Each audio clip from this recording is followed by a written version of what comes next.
Hey, all you gardeners out there, what's going on? This is Mr. Weedman and Big Earl with the Weedman 420 Chronicles Grow Hour. How are all you gardeners doing out there? Big Earl, my man, how the hell are you? I'm doing good, man. How are you doing? I'm doing good. I'm ready to get blazed up with you right now, that's for sure, because I got some great weed because we met on Sunday. You were driving through Illinois, heading back up to Michigan. We met up and you hooked me up with some fine herb. And that monster of a joint with that Yeah. scissor hash you put in there was phenomenal. That acai you called it. Tell me a little bit about that acai and what scissor hash is for all the people out there in the world that don't know. So the acai is the BX2, I think it was, from Kraken Genetics. Super berry gas, and it was a new strain I was hunting. I threw a few of them. That one was like real black and super fun strain to run. And then the scissor hash, when you're trimming up flowers, you get all the almost like a bubble hash. If you ever had a bubble hash, or the same hash you brought up on gloves when we were talking before. Some people get it on their gloves. Scissor hash, same thing, just from going over flowers for a little while, and you can scrape it off and smoke it like a hash. So Yeah, it I was collect great. mine and usually get a few grams of it. I love it. Yeah, it was great, man. It was got me and Mrs. Weedman baked, and she was like, "There's a smell and a taste to this." I'm like, "Yeah, it smells like it tastes like gas, tastes like diesel." She's like, "That's it." I'm like, "That's when you finally got a strain when you hear growers and breeders talk about gassy, or diesely. You finally know what Big Earl and DVG and some of the guys we've interviewed talked about. And there you go. She finally understood what you guys all meant because she never understood what it meant. So it was so great for her to get a strain like that. And it was fantastic. It took us 2 days to smoke that fatty you rolled. Good.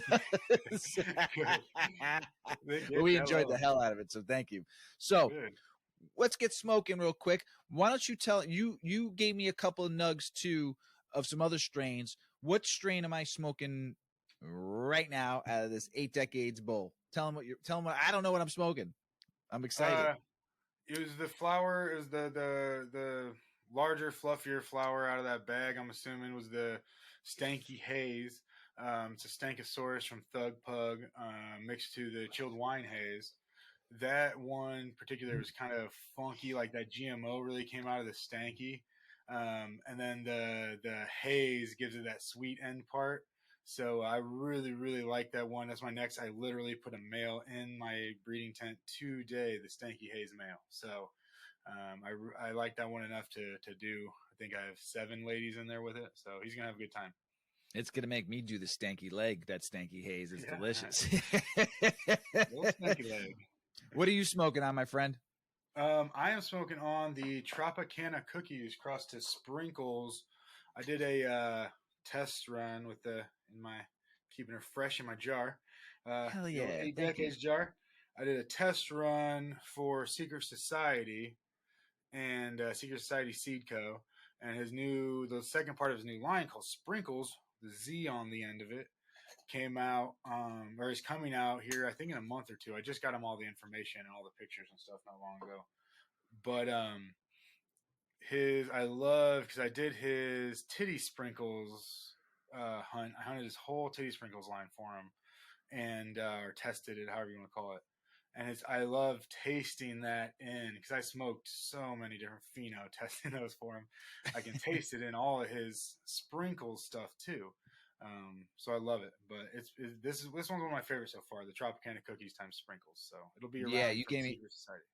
Yeah, you gave me some nugs of that too. I'm super stoked to smoke that. That will be tomorrow during the show we record with Mrs. Weedman tomorrow. We'll be smoking that one tomorrow. I'm excited. So Yeah. we'll talk about that tomorrow on the show, but looking forward to it. Oh, you're smoking out of an 8 decades bowl too, brother. I appreciate it. Yeah. Yeah, Got little high to. five, little bowl five. Yeah. Yeah. It's really good. It hits so hard. It's like a steamroller, but a bowl at the same time. I like it. Yeah, that's why I got this. So I found this steamroller. This is the exact same one I've had now. Well, the style about 4 5 years ago. and Mrs. Weedman loves smoking out of this steamroller. So we found the company that made this, and we co-branded it with them. So now we sell it as an 8 decades line steamroller. She loves it. Cool. And the reason why she loves it because you can monitor the way you can see the smoke going through the glass. You can control it, and it's just a smooth smoke. And Sure. sometimes I'll put it in the fridge and let it get a little cool too, because it does hit sometimes too, or the freezer, and let it get a little cool and blow through. So I mean, because you can get a big monster rip, and the bowl stays nice and lit too. And this, what I love about this thing, it's easy to clean, so easy Yeah. to clean. I probably clean this thing like once a month and change the screen. It is so nice and easy to clean. So, but you ready to start the show, my friend? Oh yeah, absolutely. We have a good one today. Yeah, we're talking about mediums and watering, and Big Earl here is going to talk to you about what a growing medium is, and what we like to use, and what he's been using, and trial and error, and what he likes. But we're going to run through the different types, and then the watering, which is to me one of the most important aspects, because you can fucking overwater, you can underwater, you can say, what the hell's happening here? Watering is so strategic with your plants, and how you do it, and when you do it in timely manner. I tell you what, watering is one of the hardest things to master for me in the beginning when I first started growing. It was very hard to master waterings. I never knew if I was giving it too much, too less. It just was an oddity. And then reading and learning, I've gotten better, and what type of medium you're using too when you're watering can also screw you up. So today I hope this helps for all you home growers out there, all you caregivers out in the world, and all you growers out in the world. So Big Earl, what is a medium? So yeah, it's this was a big one when I was in the shop. It's like you said, it's so specific. There's a lot of different options. We're gonna go over the four main ones today that, like, if you went into a grow shop, that you would probably see, even in like a Home Depot or something, you'll probably see at least a variation of what we're talking about. But a medium or a growing media, people will call it too. I've seen people argue about what it's called. It's both things. You can find it both written both ways. Is whatever you're using for your roots to grow through. So it can come stagnant. It can come inoculated with bacterias and funguses. It can come with foods, without foods. It can come in tons of different ways. So one of the things that can really help gardeners is to find the way that's going to let them garden how they can the best. Everybody's a little different. So some people might not want to water every day. Some people might want the leniency or the ease of being able to water whenever they want. And so we'll go over some of that here, and we'll make sure people can, get started, or even if they're thinking about a change or something, they can know some of the details of what they're looking at. So Yeah, I guess we'll go I sorry.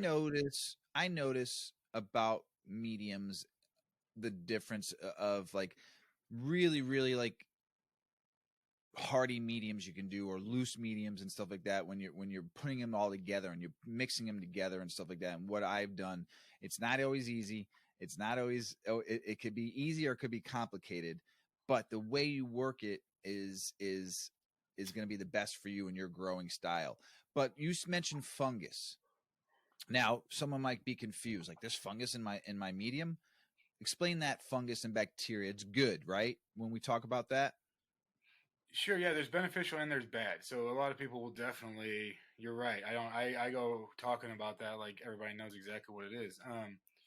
There's good fungus. So when you hear mycorrhizae, that's in a lot of different mediums. It helps root production, root growth. Um, it specifically is a fungus that eats and breaks things down around the root itself. And a lot of times you'll see that actual fungus growing on the root and make your roots look fluffy. So if you clone and you see, that's when people will see it the most, because once you put it into the medium and to whatever it is, you usually don't see your roots much after that.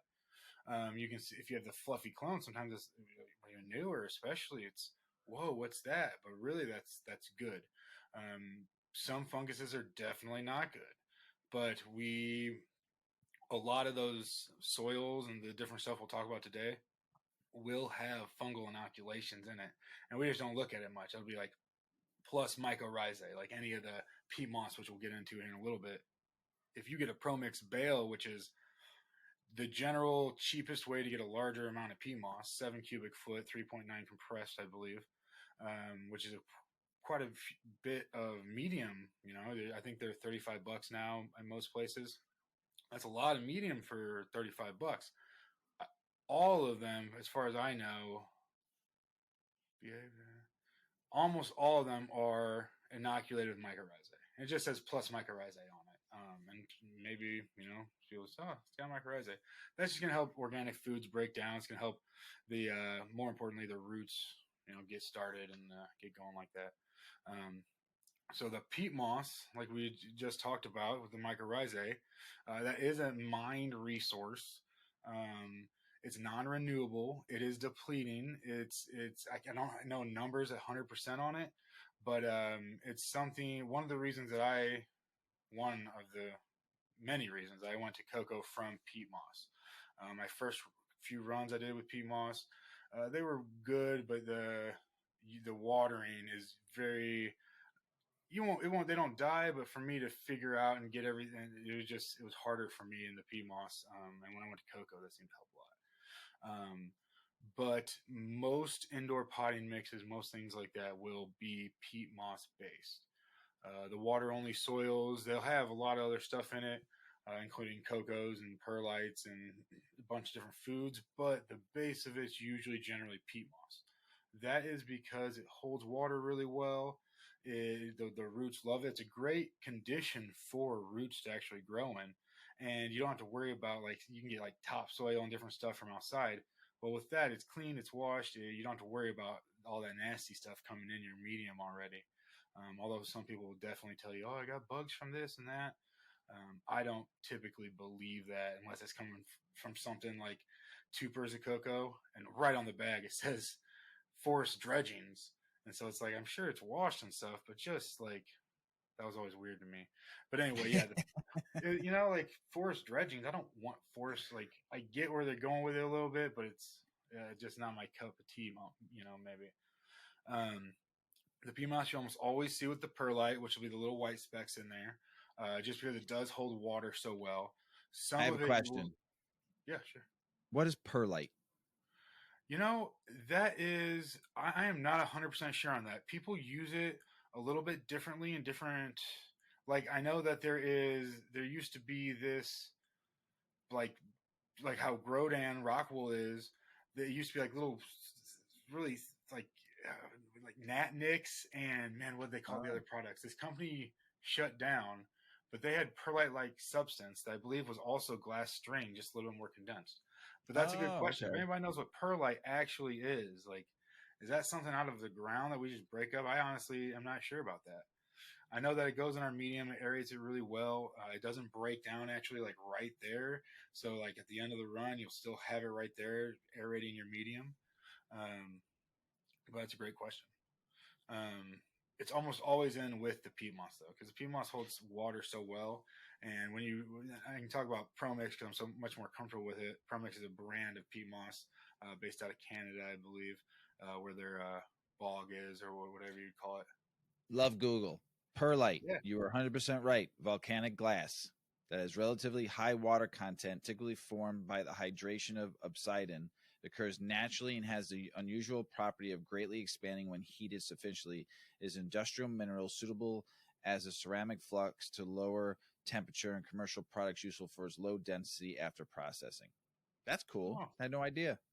Yeah, very cool. Just knew it was in everything. Everything I use has perlite in it. That makes sense. Yeah, that's cool. Perfect sense.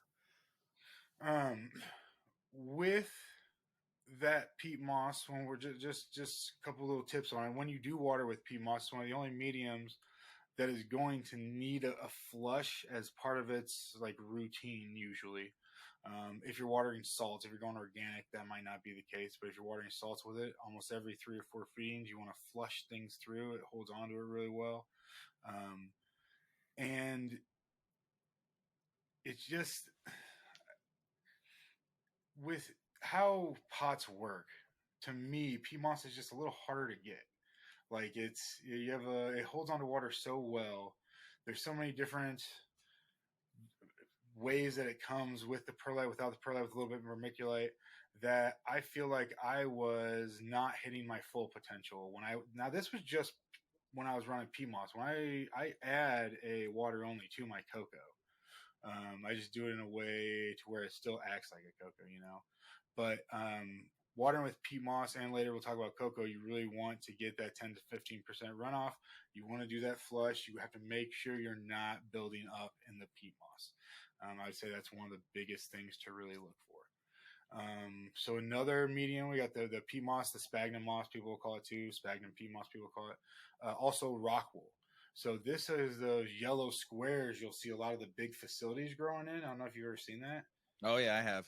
Yep. So those are nice, super light. You can get a box with like 60 pots in it. You can carry 2 of them on each shoulder, you know, and they're very, very light, very easy to move around. When you're done, they don't weigh anything. That's definitely, it's made of a glass string. So, and that's what Grodan, I'm assuming all of them do. I've only ever talked to the Grodan rep, and it was a very long time ago. They also make it in a loose fill, so you can put it into a pot. They typically make it in those little squares. So what somebody will do is like start in a little rock wool starter, which I like to use anyway, even though I'm in cocoa. And then they move that into like a 6-inch by 6-inch square. And then they move that on top of an 8-inch by 8-inch square. Or sometimes they move it into what they call slabs, rock wool slabs, where the slab will be like 6 inches or 8 inches wide, but it'll run 2 or 3 feet long. And you can put one at the top of it so the roots can like go down and drain with the water down the whole slab. Sometimes people will put like 2 or 3 on a longer one so they can kind of like all coexist in it, and it'd be a little cheaper. There's a lot of different variations with how you can use rock wool. Yeah, every large commercial grow I've stepped foot in uses rock wool. I mean, I think we're going to see a lot of that taken over by the compressed. They're now making these compressed cocoa bags already in the pots, so that the pot comes like compressed around the cocoa square, and you put it on your table, and you just put water, flood the table with water overnight, and the next day your pot's already full of cocoa. It's pretty cool.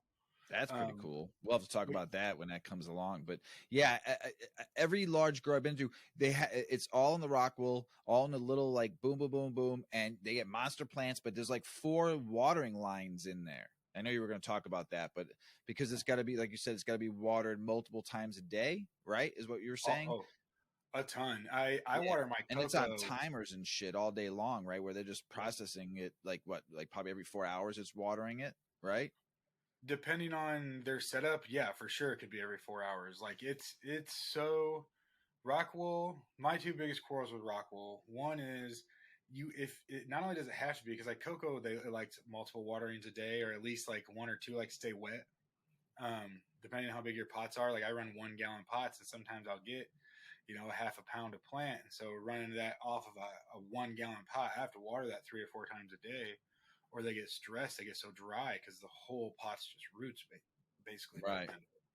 But I have so rock wool is, if you have a line clog and you're only running 1 line, within a day it'll die. If it's in a huge oversized, if it's a little clone in a big pot of filled rock wool, like from a bag, that's not, maybe it'll survive.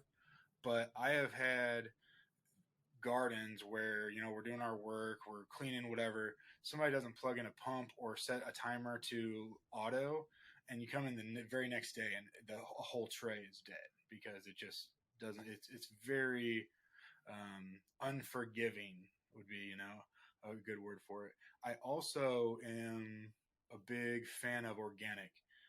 For flavor, I don't feel like there's any other way to get a fantastic. You can get flavors out of different products, but there's nothing that can replace that organic flavor to me. Everything else that's not organic enhances a product the same way, no matter what you're looking at, in my experience. So like, if you're adding some kind of the product name has changed, but it used to be called terpenes, and now it's called something else. I can't remember, but they had like a berry, a pine. It was essential oils that were just kind of like twisted towards certain terps. If you added the berry, everything would have that berry influence. If you added the regular citrusy one, everything would have that citrusy influence. And I was finding that in a lot of stuff. And the only thing that I was able to find to let plants, like how you notice the psychosis cheese is really like funky and nasty, and the other one's real fruity. The only way to really get them way different and not to like resemble each other, even though they're grown in the exact same reservoir of food in the exact same ways, was for me to figure out how to get organics going. And in Oh, Rockwool, I don't see how you would be able to really um, do that very well. You know, I don't. I rely on a lot of my organic stuff going on in my tea and already before I feed it. But in Rockwool, just doesn't have this stuff to hold it in. You know, and to like keep any gotcha. of it there. So that would be my two biggest complaints. But other than that, if you got to bust out 100 plants and you got to take it up 3 flights of stairs and you don't want to worry about your trash being very heavy, then the Rockwool would be the way to go there. Gotcha. Now the cocoa is what I think a lot of what we were just talking about, that compressed cocoa. That's what I think almost everybody are going to move to for a couple different reasons. It's the best of peat moss in that it's very absorbent. Plants love it as a medium. It holds the water in there real nice. But how it lies is kind of like a bundle of sticks. So where the peat moss lies and it'll suffocate the root. That's why you have to let it dry out pretty decently before you water. You know, the peat moss two knuckle rule. Dry down 2 knuckles usually, unless it's a real small pot, and then you can water again. Cocoa lies like sticks, so you can have that root run all through it, even if it stays wet. And it really prefers wet. If you let cocoa dry out, they won't die right away like rockwool, but it will get stressed for sure. And it's very hard to stress your plant out by overwatering, well, enough to really see a bad influence at least. I have You can definitely overwater. I definitely notice overwatering, but I have left reservoirs on accidentally for like full weekends. Like just left a recirculating reservoir. I come home, my pump's torched because it's just been going and evaporating, and my plants are happier than hell. They got a really good flush. They got they love it. So it's like I definitely have seen some overwatering, which you can see is like little root nubs trying to form at the bottom, and that's really the only stress I see that often on overwatering on cocoa. I couldn't even say it's a stress enough to hurt your end game, your yields or flavor or anything, but you always want to control your stresses. Cocoa can come a lot like peat moss. Also, it's in a bag. Usually, you put it in a pot. Usually, it comes with perlite, although you can just get straight cocoa. It's hard to, how cocoa lies and the perlite. It's hard to say if the perlite really is helping in there, but I do usually go after a 70-30 mix. I personally like it. But they do have 100% cocoa, and I have seen it as much as 50-50. So in a pinch, I'll take 50-50, mix in some 100% cocoa, or just use one or the other. But Little pinch. usually it comes a lot like peat moss, like peat moss would, where I've seen compressed bales. I've seen it with and without food, usually without food because you water it so often. And different percents of the perlite, usually not with vermiculite. It's kind of, but if it has a bunch of food and stuff and they're trying to do some different things, I could see somebody throwing that in there for some reason. And then the most old school way that people probably know, the fourth and final, popular way, the clay rocks. Have you ever seen that, like in the baskets and the pipes and stuff? Yeah, I've seen that. And I also see people use that in hydro too, where they have it go through the clay balls that goes down into the water mixture and stuff like that. I've seen that too. Yeah, I've seen people who do both. I don't understand it, so I don't even know if I'm there yet. So there's usually in the cannabis industry, there's in a bucket, and each bucket, like you can think of it as a 5-gallon bucket, but square usually. There's a basket lid that goes on top of it, and in that basket, the basket lid is just like you can think of a normal pot with a lip on it that can hold on top of the bucket that has like a 9-inch indention down into it or so. They come in all different sizes, but about 9 inches I'd say is average for larger like depth. You would fill that with the water, and then underneath that, or you'd fill that with the rocks, and then underneath that you'd constantly have water moving. Each bucket would be attached by a pipe, and you would constantly have water pushing through the system. Usually it moves in a circle or a square, and it'll all connect to itself.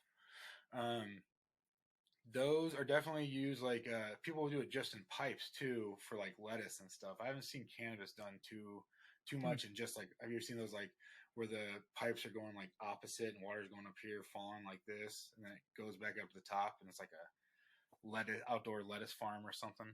I've seen it. Yeah, I don't know much about it, but I've seen it. Like I think I was in Epcot one time when I was younger, and I saw them using that. Sure, yeah, it's cool. And like, if you wanted to try like some kind of aquaponics or something, I could see trying to do something like that. But it, to me, that's an older way of doing stuff. It, you have to get the rocks that are kind of heavy. You have to get quite a bit of equipment, as in like a bucket for each plant, a net pot for each plant.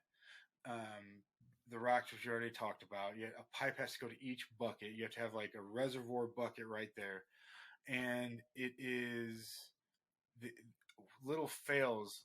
That's how my very first grow was, and one pump failed, and my entire like little 5 gallon setup flooded my entire little closet. Ooh, And it was just like no bueno. yeah, it was like a little gasket. My pump stopped pumping up, so like it got warm or something, and I don't even know what happened. It was all my water was all over the floor, and I feel like it was used a lot. I think back in the day because you can wash the rock.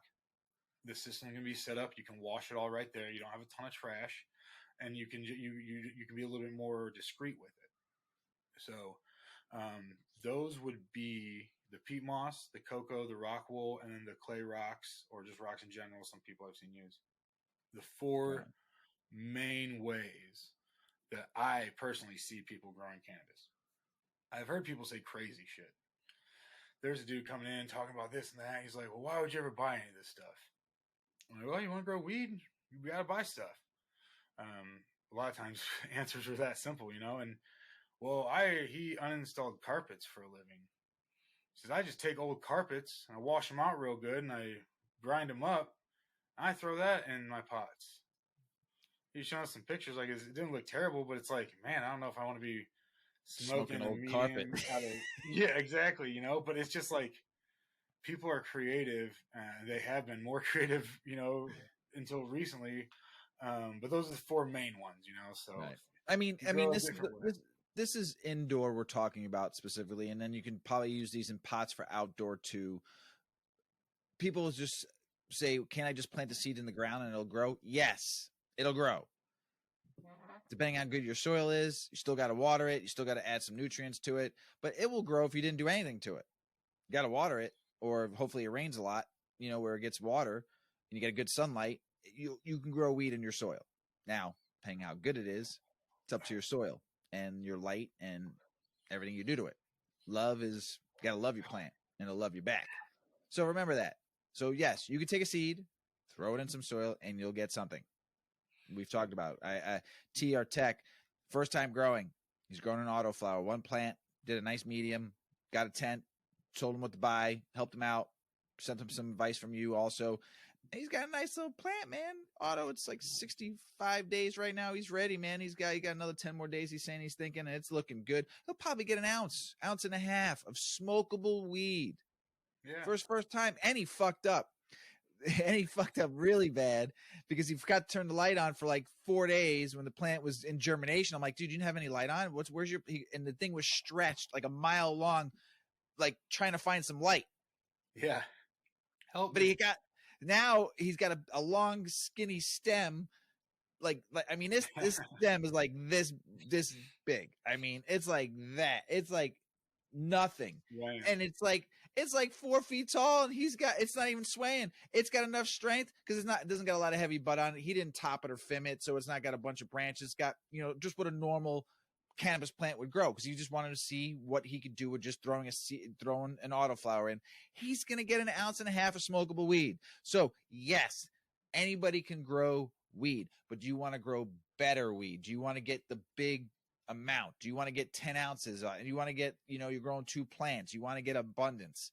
Yes, you do. And this is why we're going over all this stuff, and what Big Earl has done over the years of growing, and what I've done in my last few years of growing and learning and getting better at your trade, if you want to do this for a living one day, or just as your hobby, or just as your passion for cannabis. That's why I do it. It is my zen. I'm going on a week trip, and I'm in 8 weeks of flower right now, and I'm leaving for a week, and I'm in panic mode right now because I got to rely on Mrs. Weedman, and she'll do a great job, but she won't check them like I check them. I know she won't. So, Scary. oh, fucking A, man. I'm in panic mode right now. We're going, I'm leaving for a week and then back for a weekend and leaving for another week, back for a weekend and leaving for another week. Panic fucking mode right now. Like, there's not enough weed that can help this fucking panic mode I'm in right now because I'm like, I think it's got about another 2 more weeks before I can hang those to dry. I'm in like panic stricken mode right now. Oh, dude, I've been there, and it's like, oh, it's harvest time. Well, wait a minute, I'm not gonna be home at this time, or it's scary. I totally feel you, man. Yeah, I gotta have all my water ready. I gotta have all my water ready for her. The nutrients. I gotta write directions down. Going, you gotta make sure that the fan is working right. It's now cold out, so the heat is on in our house. So right now the humidity's fucked up again in my tent. So I had to put the humidifier back in, get it back up to 40%, right where I like it. It's been like I woke up this morning, the humidifier when I was at 29%. I didn't panic, but I was like, fuck, man. Yeah. So yes, there's things to do, but I mean, since we talked, I mean, these buds are frosty McFrosterson, man. These things are looking, I don't want anything, and it's gassy smelling in that tent right now. I know I got some good fucking weed.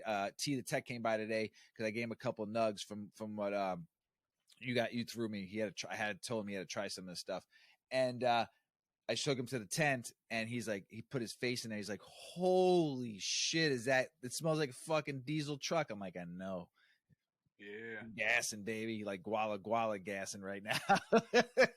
You know what I'm saying? You're growing in a living soil, right? Yeah. So what do we prefer? I started off using Fox Farm Ocean Grown. That's what I started with because I read some articles and everyone said most beginners start with this, and I did. A very hot soil, very hot. Didn't have to put nutrients in that soil for at least 6 weeks because that shit ran hot. And everybody said that too. So then I got into nutrients, stuff like that. But I'm doing totally organic. I'm doing a 70-30. Actually, let's just put it this way. I'm doing 30% cocoa perlite. Okay.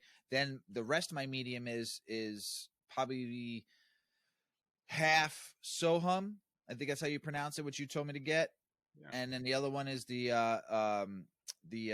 Coast of Maine is the other. So I do 50-50 of those two, and then the 30%. So it's 70% those two, and then 30% cocoa perlite that I mixed all together. So, and I mean, of course, I went from a cup to 3 gallon to 7 gallon, and a 7 gallon I could have went bigger. I probably could have put it in 10 if I had room in that tent.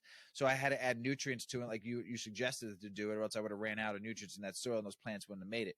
Adding that nutrients has helped tremendously because the buds now are getting fatter. I think it's healthier. Yes, the leaves are not as healthy as the leaves, basically not the buds itself, but the leaves are getting sucked dry because I wasn't giving it enough nutrients because this was all new to me. This is my second grow on organic soil. Now I know, but I do enjoy using those 2 brands that you suggested, the Sohum, and then I found out about the Coast of Maine. I enjoy using those. I'm going to keep on using those 2 because I like the mixture, and then add that 30% cocoa perlite. But now I know what to do within probably like the 6th or 7th week, maybe like the 6th week, the veg. I'll start doing a nutrient blend, and I know you and I will talk about that, what's going to be good for it at that moment, or maybe the 5. We'll see how the plant's looking. But I didn't need to add nutrients at all until I went to that second week of flower. That's when I really saw one of the plants going, uh-oh, something's wrong. And you and I had talked, and I gave it a couple more weeks. I did add one nutrient that they suggested. It's by Coast of Maine. It's but it was once every 2 weeks. It said to give it to it. It was their squid nutrient. So looks like an old oil can bottle. So, but that's what I use for my nutrients. But I wasn't giving it enough because with that, like you and I have talked about, you have to go pot size up. You have to keep on going pot size up, especially as that plant gets bigger, the roots get bigger. It's going to eat everything out of that soil quick. So I probably could have went to 10 or maybe even 15 gallon pots if I would have had room in that small tent. Definitely. If you didn't want to add nutrients, if you didn't want to add any nut cycle to it, definitely it would have gone up to probably 2 more pot sizes. And then that would have been enough soil and that nutrients to make those plants for the full cycle of the 120 of the full 90 days, 120 days that I'm going to have to do this run. So that I prefer, this is what I'm going to do for a while until I can have my own grow room like you have, and then be able to put a whole system in one day. That's a dream. But for right now, that's what I'm doing. I like that soil mixture, and that's what I'm going to keep on doing. Nice. Nice, yeah. Organic soil, man. It makes things so good. Everybody has their tricks and tips, and they do their things a little bit differently because of the size of their tent or pot or light or the plant type it is. But it's hard to beat that organic flavor. Oh, the smell right now, Nutrient. man. I cannot wait to dry and cure that weed because I think it's going to taste fire. Because I'm growing right now watermelon punch and banana sherbet. So Which one's gassy, you think? the watermelon punch. No, the Nice. watermelon punch, man, is fucking just gassy. The banana sherbet's got a sweeter smell that I didn't realize, but the watermelon punch, man, has got a punch to the fucking knockout punch face. It is pungent. So I'm excited. I'm excited. Big white fucking long hair. Oh my god, man, it's sticking straight up. I mean, it's just like the trichomes are just, it's frosty now. I mean, there is not, I mean, I'm excited to smoke this. I'm excited to like really, really like enjoy this strain. And hopefully everything goes right the next couple of weeks. Mrs. Weedman. Yeah. Hey, if not, it's towards the end, and it's just, hey, it's getting cut down a little early, maybe. I don't know, but it's What about you? I've done tons of different ways. Pretty much all the 4 ways we just talked about. I've done all of them. Right now, just because of what I like to do, which is hunt through seeds mostly. I run a reservoir for each, a few different reservoirs for each like area in my grow room, and that way I can like rotate in and out weeks, and like I have my breeding tent, but I'll do my pollination in there and then give everything a little bit of time and spray, then move it into my garden. And I can have those different reservoirs, like one feeding a week 7 food, one feeding a week 2 or 3 food, or whatever it is. I use a home mix, kind of like you. That's a 70-30 cocoa perlite, but I add a organic mixture, which is a ton of different stuff that I got out of a book actually, mostly, and added some different stuff like some extra potassium and things.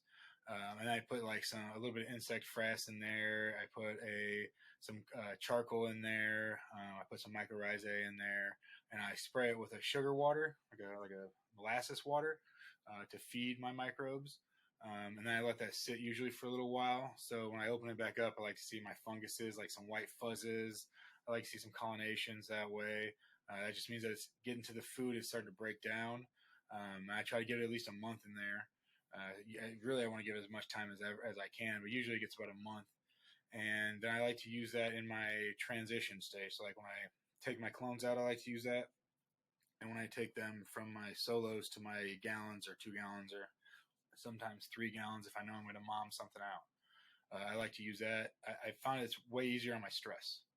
So I use that with not very much food, like salt nutrients, regular nutrients, what most people would call that. But then as that plant progresses, I start to bump up the salts to like encourage the extra growth. But when I get into flower, then like we were talking, the organic flavor, I do an organic tea, which is instead of breaking down my foods in my pot, since it's kind of a harsh environment for bacteria and funguses to live by that point because it's so high in salts, I do it in the water. I try to break down the water by simply just adding those bacteria and those funguses, adding some sugars, letting them duke it out in there and do what they need to do in there for about 24 hours. And then I add that.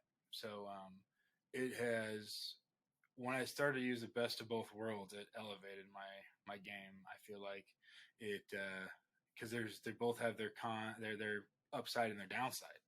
Organics really hard, like you found, really hard to really dial it in. And if you're not running the exact same strain under the exact same light in the exact same condition time and time again, you might run into a lot of that stuff pretty frequently.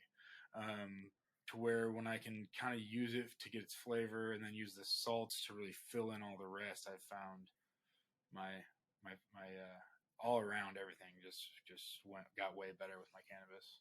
I Nice, love it. nice, Yes, sir. love it. We're going to talk about staying away from some brands too, just because there's some shit out there. What Yeah. are some of the brands before we get into watering the different mediums? What are some of the brands? So for me, I there's everybody's got quarrels with this and that. I stay away from Hawthorne. I don't like them. Everybody can say what they want to say about this and that. I was in the industry before them, and I was into the industry after them. And the dudes are savages, and they're not here for us. They're there to make a dollar. It doesn't really. I never saw anything what I would consider good from their company. Never seen any of that. So, and we're talking medium wise. So, first off, you can always go to HawthorneGardeninginc.com. They show the companies that you want to stay away from. There are companies that might be with like Hydro Farm or a different distributor, because that's Hawthorne's a distributor, but they also own tons of different companies. They came in and bought quite a few years ago cannabis companies, so like Can Filter, and we went over in a previous episode. But as far as some of their companies that own the mediums and the soils and different stuff, so they have Botanicare. Botanicare used to be a badass company. It's now Hawthorne only. Anything from them, they have potting mixes, cocos, nutrients. They have different pots. Anything from them, it comes from Hawthorne. It won't come from a different distributor. Same with Mother Earth, owned by them. They have a few different mediums. There's no Hydro Farm distributor with them. It comes from them. And then you can go to, like we just said, their page. They have like an exclusive. Our brands. Go to our brands. That's where I would just go there. And when you go to your shop, ask them, did you order this from Hawthorne? Because there's a ton of different stuff that could have, if your shop doesn't want to, because Hawthorne's bigger and they're a little easier to work with even for the shops, and they're business people, but they just don't, if you don't like, Monsanto and Bayer and some of those other companies, You ain't gonna like Hawthorne. Yeah, you're not gonna like Hawthorne. So all right. just ask your shop. Say, hey, where are you ordering this from? Because it might be a brand that could very well be coming from Hydro Farm, but they might be ordering from Hawthorne to make it easier for themselves, or because that's where they had to get it that week, or whatever it is. So, right. There's Hopefully it's not the only brand in your area that you can get is anything from them, but you can always go online now and get stuff. So, watering the different mediums. Peat moss is the first one, and can it stay wet? Yeah. So we talked about the mediums. Then we got to talk about watering because they're so specific. So peat moss is the one that holds water so well. It really needs to dry out most of the way. I would say I like the 2-knuckle rule generally that we talked about before. You stick your fingers 2 knuckles in. If it's dry to those, boop. You need to water. Now, if you're dealing with a 1-gallon pot, that might be a little excessive. If you're dealing with a 20-gallon pot, you might need to dig down a little bit deeper. But the general rule of thumb is going to be the 2-knuckle rule. And that can come, depending on your garden, every day. If you got a big plant and a drier garden and a smaller pot, it can come once a week. If you got a smaller plant and a big pot and you like to run a humid garden. So, hey, can I ask a question when it comes to checking? You ever give the plant the shocker? You ever give the plant the shocker? You ever give the shocker to see if it needed water? Yeah. Certain strains really like it, some don't. Yeah. But with, like we just talked about, that peat moss might stay wet for a whole week. It's hard to tell, but generally, right when you transplant, it's probably gonna be wet for a while, and the longer your pot has to grow those roots, or your plant has to grow the roots in the pot, the faster you're gonna have to water. So you might find that your first watering is every 7 days, your second watering is every 7 days, the third watering is every 6 days, fourth, fifth, then you go to the sixth watering and it's every 5 days. And you might find it dropping like that. Usually people do. And it depends on literally strength of your plant, what type of plant, like some plants perspire more and take up more and don't take up as much, the type of pot, cloth, plastic. Do you have a fan blowing air over the pot, or is it just around everything? The dehumidifier, where it is in the room, like so much stuff can alter when you water these plants indoors. So Gotcha. gets wild. Yeah. What do we see in this, and like why use peat moss? You know, what do we see in this, and the kind, and why use it? You know, is it a good, bad, or ugly? It definitely has its place because with cocoa and rock wool, excuse me, and the um, rocks, the clay rocks, those are not something you're gonna be able to just not water for 7 days. So if you're hand watering in a tent, something with rock wool where you're not going to have to water it every single day like you're going to want to do cocoa, and where you don't even have the option of hand watering the rocks in the grodan, like it just won't work, like you're going to have to be down there multiple times a day. People don't have that time. So peat moss definitely has its place for a huge number of gardeners. If you don't want or can't get, or for whatever reason you don't have an automatic watering, you probably want a peat moss based medium. It's going to be the easiest thing that people know the best. It's in the most amount of mediums out there, from stuff at Lowe's and Home Depot to stuff in your local shop. Um, it's organic, which is cool. I mean, it's mine, like we said. It's a super popular medium. Nice. Yeah, so What do you look out for with peat moss? definitely overwatering. People over so the biggest problem with plants in general, a lot of plants, especially in a medium like peat moss, you start to see the droopy leaves, and you say, "Ah, shit, my plant's thirsty." You water again, and then the leaves get even more droopy, and you're like, "Man, it can't still be thirsty," and you water again. You're overwatering, and Then you should just give it the shocker then to make sure you didn't yeah, overwater it. a few times, get some aeration holes in that thing. Get it. You shock that thing to death. But it's so terrible because in the peat moss, then so you overwatered, you do it a few times. Half your roots are now dead, so now it's going to take even longer to take up that water. So now you're like, oh well, I was watering every 7 days, which was already overwatering because you're taking, let's say, a solo cup to a 7 gallon, already overwatering it. Roots are already dead, already to mush, already attracting the bad bugs, already attracting the bad fungus, already attracting the bad bacteria. You're getting into this possible upwards battle. A lot of times it is, because then you say, okay, I have to wait now 8 or 9 days for this to dry out to re-water it, because you can't just water it right there and fix it and be like, okay, I'm going to water an enzyme, I'm going to water a good bacteria, I'm going to water a good fungus, I'm going to water some foods that it wants, I'm going to water stuff, whatever you feel like you need to water to help it out. You have to wait 12 days or whatever, however long it's going to take for all that to dry out that was taking 7 at an overwater. So you don't see that with any other medium that is popular. At least you can, all those other ones, you have a pH problem, you can adjust it immediately. You when in have doubt, when in doubt, shock it. Yeah, that's true. And That's it. compete, figure it out. That's it. So cocoa, can that stay wet? Cocoa you want wet. Cocoa you do not want drying out. People will argue. I've heard people say they water 6 times a day. I personally water 4 times a day. I have talked with a guy I really respect who has way more knowledge than me in gardening.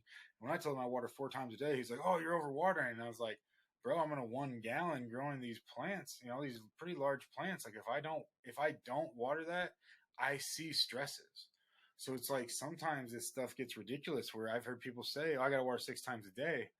And it's like, well, I mean, I'm in a 1 gallon. So if they're in a 1 gallon growing a plant that's 2 times bigger than mine, I could see it, it's possible with cocoa, because especially the cloth pot with the cocoa is the big thing, because your roots can grow out of the cloth pot and the air will naturally prune it. It's called air pruning. That's why cloth pots are so badass in the first place.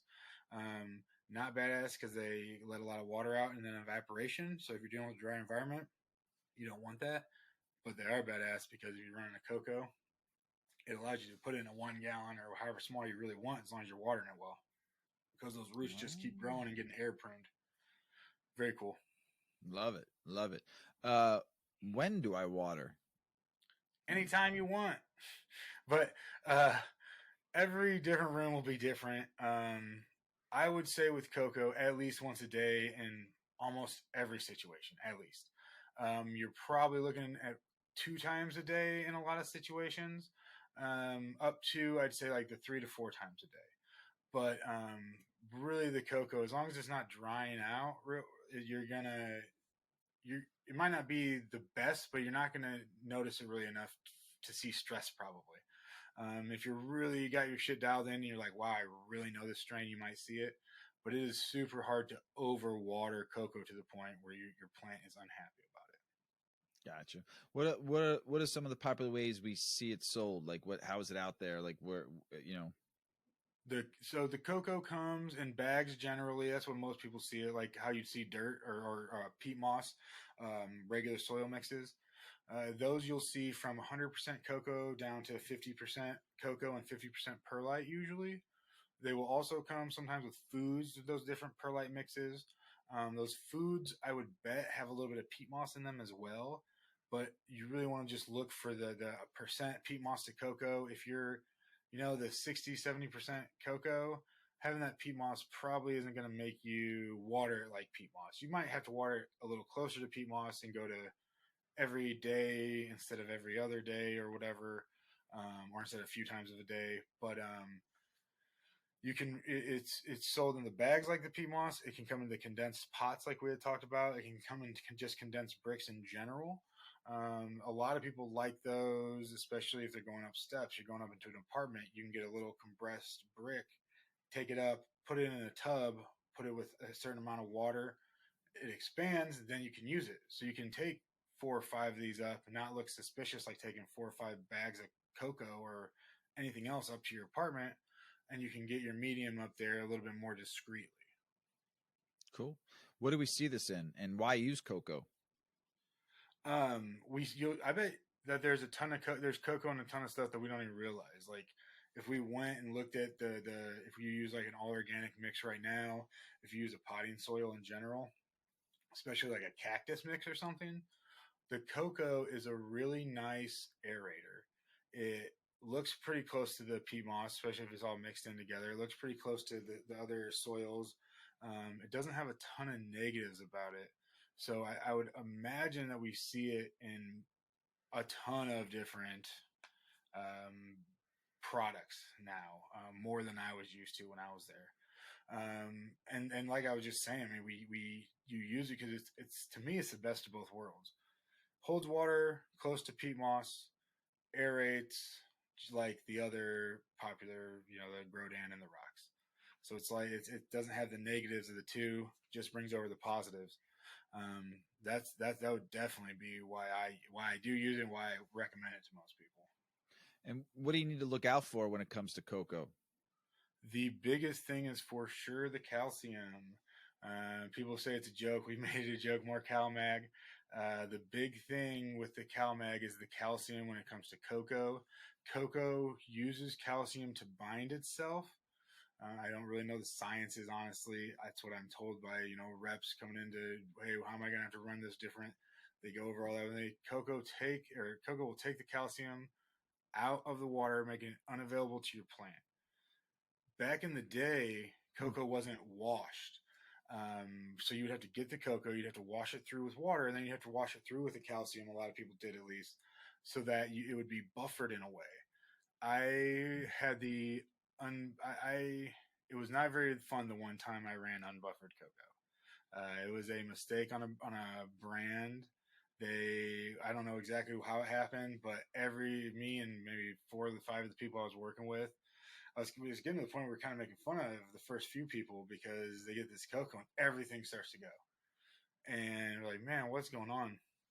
And through talking with them and going through all of our stuff, the only thing we come up with, they had a batch that wasn't buffered. Wow. And I like the company, so I'm not going to say anything, but it was just, I've used them since. So What so my understanding is that you have to add more calcium Yes. to when you're watering it, to your nutrients, right? To your salts or whatever. Yes, That yes, that's that's correct. what you Because okay. if you go and you see like a line, and like a lot of these times you go to the lines and they'll have a normal line or a soil line, a cocoa line, and then a hydro line, or maybe just a cocoa and a soil. The difference, if you go through the back of the cocoa and you go through the back of the soil, is going to be almost only calcium. More Okay. calcium in the cocoa. Gotcha. And then what about rock wool and clay rocks? Can Um, it stay wet? yeah, so that's one of them that has to pretty much stay wet. It doesn't have very much leniency. If it's not wet, things are dying. There's with the rock wool, there's not a constant moving of water, but with the rocks, there typically is. Sometimes I know people will give pumps a break so they don't overheat. If they're dealing with a heat problem of moving the water, the pump's heating up the water too much. They'll do like a 45 minutes on, 15 minutes off kind of thing or something. Give that pump a break. But beyond that, the rocks is basically just straight moving water. That's when people say hydro, that's usually what they talk about. Even though my understanding of hydro is anything with a soilless medium.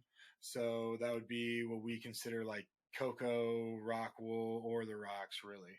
Um, somebody could even What argue. are some of the popular ways we see it sold, and what do we see this in? So the rock wool comes in. If you get a lot, it comes in a box. It's just square. It's boxed up very efficiently. It'll come like with a sleeve around it a lot of times, just in the shapes, usually 6 by 6, 8 by 8 inches, and with tons of different variations. The rocks themselves, the clay pebbles, usually in a bag just like soil. Usually, cut the corner out, you pour it into a pot just like soil. It's just a net pot. And I haven't really seen it in many stuff. It's usually just by itself. I have seen people amend their cocoa and stuff with rock wool, but I haven't seen actual bags of cocoa coming with string glass, or of rock or peat moss coming with clay pebbles in it or anything. But I have heard of people using them and doing it themselves for sure. And then why use rock wool or rocks? So the rock wool for sure because it's light. You can get it up and down. It's easy. You get it up and down stairs or get it in and out of places. If you're a big facility, you can have one person, carry in 10 boxes in a half hour. And I think in one box of the 6 by 6 was 60. I'm trying to remember the 64 or something. Like, that's huge. Yeah. 64 ready to go right there. That would take a team of, how many did we had 4 people. That'd take a team of 4, an hour or two to get that really all stamped in there how we did it with cocoa. Convenience, and Yeah.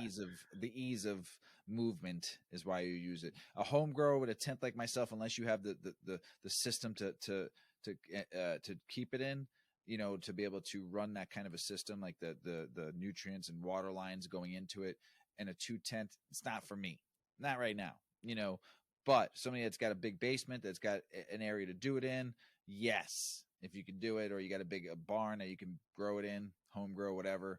Yes, yeah. All day I would suggest that, because it's quick, it's easy, it doesn't cost a lot of money for soil base, and you can just turn it and burn it, turn it and burn it. Yeah. I like I said, I've seen the big commercial grows. That's all they use. But I've also seen small, like some videos of like small little home grows. Little, got a 10 by 10 room or something like that, or a basement where they're growing in, or they have you see the rock wool being used, or the clay being used. So what do you look out for with them? What do you got to be careful of? The biggest thing in a system with the water like that would definitely be a bacterial buildup. Even as just cloners, like hydroponic cloners, like the sprayers or the bubblers, the bacteria gets in the system, it gets in the pumps, it gets in these nooks and crannies that are super hard to clean. That's the biggest reason. One of the biggest reasons that I would never do a system like a clay rock hydro buckets or anything like that is you really, to be good, like you need to clean your system often. So it's just not, getting everything ran through. Like, I do reservoir changes and I clean my reservoirs every week. Doing that to a system, lifting up a bucket that has roots coming out of it, putting that somewhere, cleaning the bucket, cleaning all the water out of that system, getting that back in there, and then doing that to your whole system before, everything dries out. And it's just, it's there's a reason I think most people moved away from it. I think you're totally right that a lot of people can really smash with it. I've never personally smoked really fantastic weed to come out of Rockwool, but I've heard of people winning cups. I've heard of people, saying, "Hey, I claim that I get this." People that I believe. So I think it's Right. definitely possible. It's just specific. So here's the question. The difference between, now remember this, everybody. There's watering. Yes, you're feeding with water. The plant needs water to survive, but there's also feeding. What's the difference? So when you're in the organic system, there's almost not a difference. You like if you have a water only soil, every time you water, you're watering to create this atmosphere in the soil for the bacteria and the funguses to break down foods to be uptaken by the plant. I mean, it's giving the moisture to the plant and stuff also, which it definitely likes. But that's really a big relationship there that a lot of us don't understand is going on. A lot of that food, at least with me, if you get a bag that's been broken down for a while, that you might have most of your food broken down, but you have to break down your organic foods. That's why they're so much harder. That's why you have to time it out. When you needed food in week 4 or 6, you had to put it in the weeks before. So if you needed food in week 4, you got to put it in week 2, and you got to let that stuff break down for your plant to uptake it if you're doing it organically. If you're feeding with your watering, meaning you're feeding a salt usually, some people will feed organics with their watering. I do like an organic tea, so I feed an organic water. Um, that's actually adding the food in. So when you talk about like the peat moss, you have to, for every 3 or 4 feedings, you have to have just a straight watering, what some people would consider a flush. That's just getting, hey, if you have a buildup somewhere in there, you just want to flush it out. That's all that's doing. Cocoa, usually people run like a 15 to 20% runoff, and really in peat moss, you should do it too. So you don't usually need that flush, but some people do. Some people don't run much of a runoff in cocoa, and they'll come in with that flush pretty often, and they'll almost water it the same as peat moss in that situation, but will water it multiple times a day or however they're doing it. But the easiest way with cocoa is definitely just feed 10 to 15% runoff, maybe even a little bit more if you're doing really high food. But that's the biggest difference. If you're just watering, you don't have your food actually in it. You're just getting the soil wet in order to make food uptakeable. And if you're feeding, you're actually adding your food to your plant. Cool. Watering and feeding in an organic medium versus more of a sterile medium. What's So we talked about it a little bit, where the organic medium is going to need, usually it's going to be more of a peat moss based. Mine is cocoa based, but when you talk about the cocoa and how often you water the cocoa, it's a little bit harder to keep that organic in your pot, if that makes sense. You're flushing out the bacteria and the funguses and the foods even every time you water through. And cocoa really likes to be watered through. So you can definitely tune it in and not do it that way. But the organic medium, you're seeing a drying period and then a wet period, and then it takes a few days to dry and then wet. As pots grow, it might be every day kind of thing. The sterile medium, you have to water food every single time. There isn't, if you have a buildup and you're trying to flush that buildup out, maybe you don't have to water the food, but you don't have in a medium like that, like a straight cocoa, a straight rock wool, you don't have any food in the actual medium. So you have to water that food every time. You can't rely on anything staying in the medium like you can in organic or water only. The ocean forest, like you were talking about, is a great one that you can just add water to that for a while. Yeah, absolutely. Well, this was a great episode, but we have one final thing. We asked people to send us some questions, and our friend, who's become a really good friend of mine, and I know he talks to you a lot too, Big Earl, and he considers you a friend, and he considers you a mentor and a coach. Our friend Tez from Down Under. Tez, you asked Big Earl, how do I know I'm giving my plant enough light? How far away should the light be? And should it change throughout the grow? So Big Earl's going to answer that for you, Tez. Appreciate the question, brother. Yeah, so we did a longer question because we were supposed to. I misplaced the question last week, so we did a long, thorough question this time. So lighting is ever more complicated as we figure out really what it's about. The LED game, the LEDs coming in kind of changed the game. It took certain spectrums and allowed us to put them here and there. It allowed us to separate them in lengths and colors and all kinds of fun stuff. So, how do I know I'm giving my plant enough light? This is going to be a little different with everybody. There's a few different ways. First off, you can just read your plant.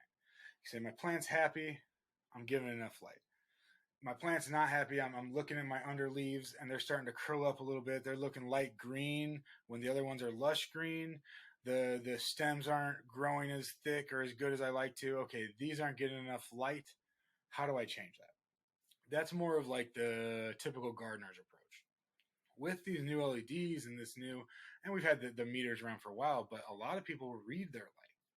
And what this is reading is how much actual absorbable light is present where your sensor is.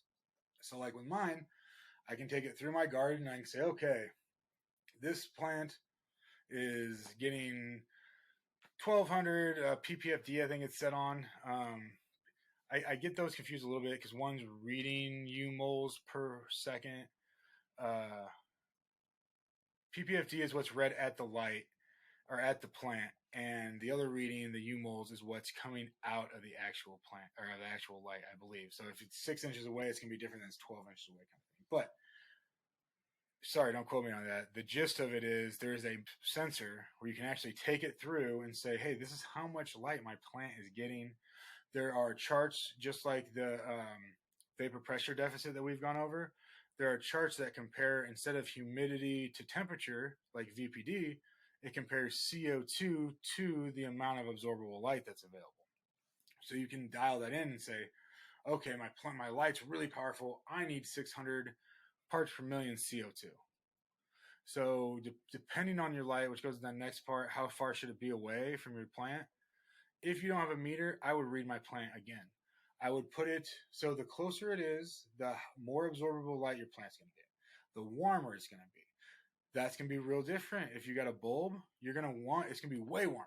If you got anything with a bulb, ceramic, metal halide, ceramic, or HPS, any of them, it's going to be much warmer than LED. So an LED, you can get much closer than those other lights. The LED also all of its power goes straight down. The bulbs have a reflector, so half of its power is not going, at least half of its power is not going down or to the side or straight to the side. Half of its power is going up into the reflector. You're relying on that reflection, how much that reflection, any dust on there, how old it is, how tarnished it is, all that, to reflect that back down, and to be absorbed by the plant. So all that's going to matter a little bit. I would read my plant there. I would start away and bring it towards. You don't want to keep it as far away because you get way less power to your plant. Your plant's going to reach for the light. You're going to get way longer, more spindly plants. Where if you start away and you bring it down 6 inches every day or however you have to do it, you can get it to where you can actually like keep your plants much more stout and build them instead of just having them being long and wiry like the auto flower and T the Tech's room that was so long and spindly because it was reaching for all the light. It didn't have any. Yep. And that's really the big thing there. You can read your plant by doing that. And then should the light change throughout the grow? So there's two sides of this. Does it have to? No. Can it help to? If by help you mean like a larger yield, less stress, stuff like that, then yes. I have lights called Science Lights, SCYNCE. They change they run an app. You can change spectrum. I can turn on blue, red, far red, neutral, all kinds of different lights I can turn on it, change on it. I can have it on timer. I can have it turn on red in the morning or blue in the morning, change throughout the day, and then red at night. That's awesome. It's very cool. And I do it all myself because they allow you to program it yourself, but they actually have some pretty cool programs online where you can choose exactly what you want from them. Huh. So Awesome. to me, when I started doing that, I started noticing a little bit of difference in quality. The biggest thing I noticed was my plants slept way harder. I think that probably is good, but my leaves would face, instead of, at night they sleep a little bit. My leaves, the first few days I did it, my leaves were like down, like facing down. It's like, man, they were raving all night long.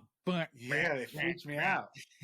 So, to change it throughout the grow, I would say the best thing there, keep it far away, bring it down to your plant throughout time, read your plant. If you notice your plant get a little bit yellow, take it up.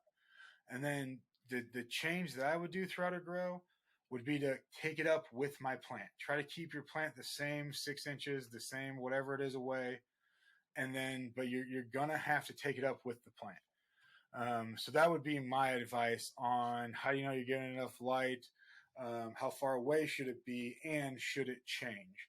I know it's not a direct answer, but everybody's garden's a little different. So with that one, you just kind of got to read your light and your situation. It might change by strain. It might change by medium. You might find that when you're using cocoa, you're watering a couple times a day and you're watering a little cooler. And so you can actually get the light a little closer because you're keeping the medium cooler. I personally have never experienced something like that, but I definitely know the different temperatures in your medium can influence a lot. I know that people have heat stressed or heat treated rooms to kill bugs and had plants survive because their room's 140 degrees, or I think it was 140 degrees, whatever I read, but they're watering ice cold water to their medium and they're keeping their roots nice and cool. So, interesting. Yeah, that's not peer reviewed. That's not anything like that. I've heard of it. So, Gotcha.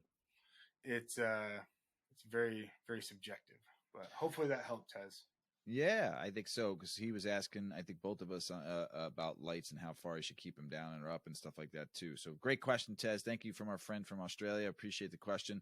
The next episode, everybody, is genetics, and this is going to be a good one. So we got some work to put together in the next few weeks before we record our next episode. We'll see if we can get somebody on. If not, it'll just be Big Earl and I talking about it, but we'll figure it out. If not, we're going to have plenty of guests coming on in the future. This is just the basics of growing, and this show's going to keep on growing more and more. I will say this: I'm high, so good stuff. This strain. What was this one called again? Stanky Haze. Stanky Haze. Doing the Stanky Haze. Doing the Stanky Haze. Yeah, I love it. Stanky. It's good. I'm baked. I'm going to go upstairs and give Mrs. Weedman the rest of the bowl because I only smoked half on the one side, saved the rest for her. So, and then load up another one for bed.